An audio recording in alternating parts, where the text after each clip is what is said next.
Sometimes, the true spiritual awakening doesn't happen in moments of peace.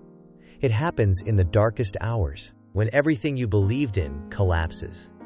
When the pain is so deep, it takes your breath away. And yet, right there, in that abyss, a spark can ignite. A quiet, nearly invisible light that whispers to your soul, even this suffering has meaning. Even when calling that moment hard would be an understatement. Even when the word hope seems to have lost all weight. Think positive. Not with the naivety of someone blind to suffering, but with the awareness of someone walking through it. With the strength of someone who understands that every wound can become a doorway. Think positive even when you're cornered. When every road leads to more pain. When the future looks harder than the present and more painful than the past. Because death is not the end. It's a passage. A return. When that moment comes, we will leave this earthly realm and go home. And there, all that feels overwhelming now. The tears, the trials, the betrayals, the losses will feel like memories from a raw and powerful documentary. Brutal, yes, but necessary.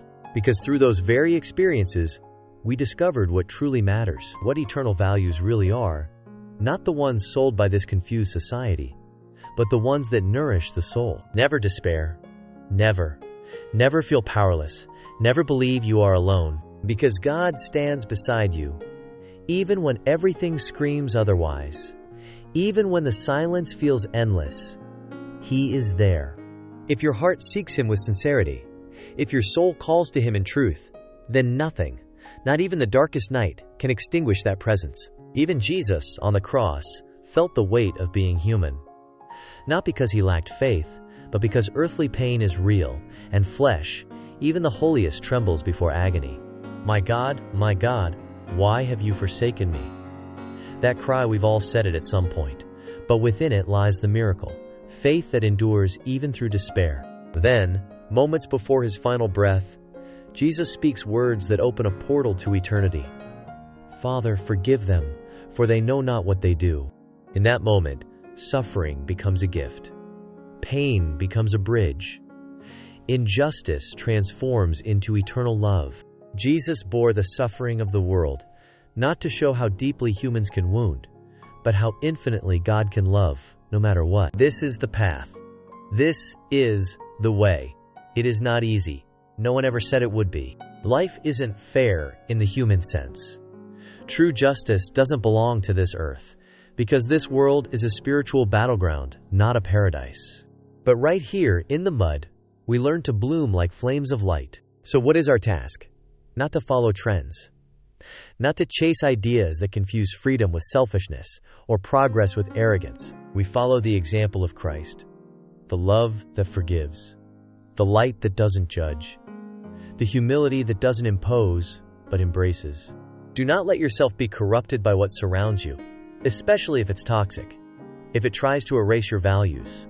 If it makes you feel wrong simply for loving, forgiving, and holding on without revenge. The narrow path is made of love, humility, and courage. And that brother before you, the one who hurt you, insulted you, judged you, he is still your brother. He is not your enemy. He carries within him the same divine spark, and he must be loved. Not because he deserves it, but because loving unconditionally is the only way to be truly free. You may ask, but how can I love someone who broke me? How can I forgive when no one apologizes? And I say to you, because it is not for us to judge. The design is bigger than we are. We only glimpse the edges, like blind ones touching an infinite sculpture, everything.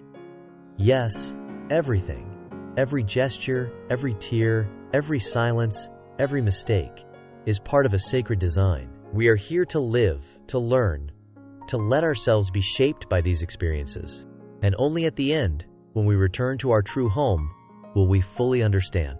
Only then will there be clarity. Only then will we say, now I see, now I understand. So walk with your head high. Even when you're on your knees, even when there are no answers, even when you've lost everything, walk with dignity, with faith, with love. As St. Philip Neri, the Christian Socrates, once said, follow your path with no worries and no regrets, because if you remain faithful to your inner light, nothing will have been in vain. not even the pain. You are not alone. You never were. And you never will be. If these words have touched something deep in you, take a moment. Leave a comment below. Share what moved you. Or tell your own spiritual story. Your words could be the light someone else needs. And if this message resonates with your soul, subscribe to the channel and hit the bell. There is a journey within, and we are walking it together. Thank you for watching until the end.